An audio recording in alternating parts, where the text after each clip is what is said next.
Merci Dominique Nachury. Régis Juanico. Bien, merci, monsieur le Président. Je veux féliciter la mission d'information parlementaire pour l'excellent travail très approfondi qu'elle nous présente ce matin. Nous avions, notre groupe, présenté lors de la précédente mandature 2 propositions de loi sur le thème du droit aux vacances et en particulier une proposition de loi sur le statut du volontariat de l'animation. Et donc moi, je ne peux que me féliciter des nombreuses propositions qui visent à renforcer et à développer les séjours collectifs de vacances, pas forcément dans leur formule colonie de vacances. La question, c'est de savoir est-ce qu'aujourd'hui, oui ou non, pour les enfants, pour ceux qui ne partent pas en particulier, aujourd'hui, des séjours de vacances longs, de plusieurs jours, est un facteur d'épanouissement ou pas. Et je pense que la mission y répond tout à fait de ce point de vue-là. C'est une injustice et une inégalité sociale majeure, le fait de ne pas partir en vacances pour 3 millions d'enfants aujourd'hui. Alors, on le sait, le principal obstacle, c'est le coût financier. Donc, moi, je trouve intéressant que la mission et que Michel Ménard nous présente un certain nombre de pistes pour aujourd'hui renforcer ces aides financières, que ce soit l'Agence nationale des chèques vacances, et en particulier pour les petites entreprises, mais surtout avec un chèque enfance-jeunesse sur la question des séjours de vacances collectifs.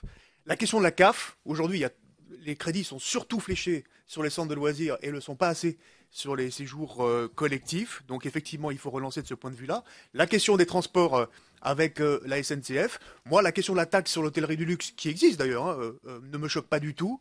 Maintenant, j'attire l'attention du rapporteur et de la présidente sur le fait que, effectivement, les collectivités locales jouent aussi un rôle important sur le départ en vacances, les communes, les départements parfois, les régions souvent. On vient d'en citer une qui me tient à cœur, cher Thierry Braillard. Mais effectivement, il est important de coordonner l'ensemble des actions de ces différents financeurs-là pour baisser effectivement les coûts.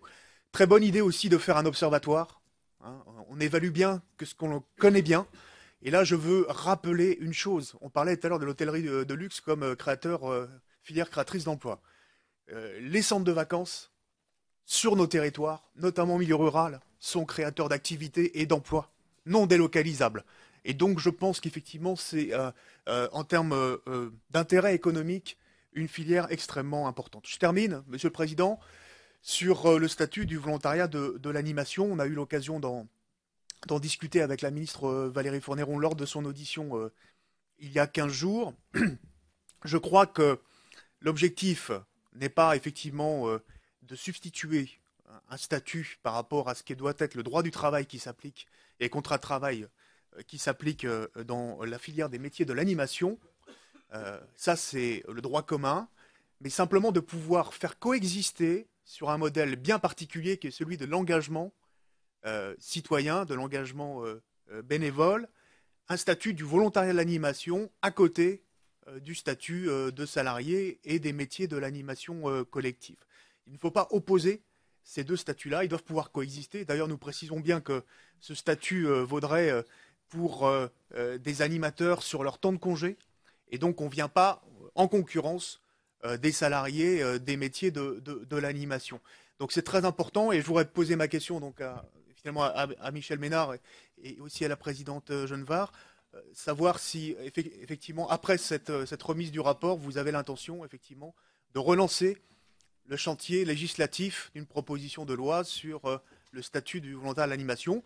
Des discussions sont en cours actuellement, il faut bien le savoir, dans la branche professionnelle, entre les employeurs et les salariés. Et je pense que nous allons pouvoir déboucher sur un accord assez très largement partagé dans ce milieu-là.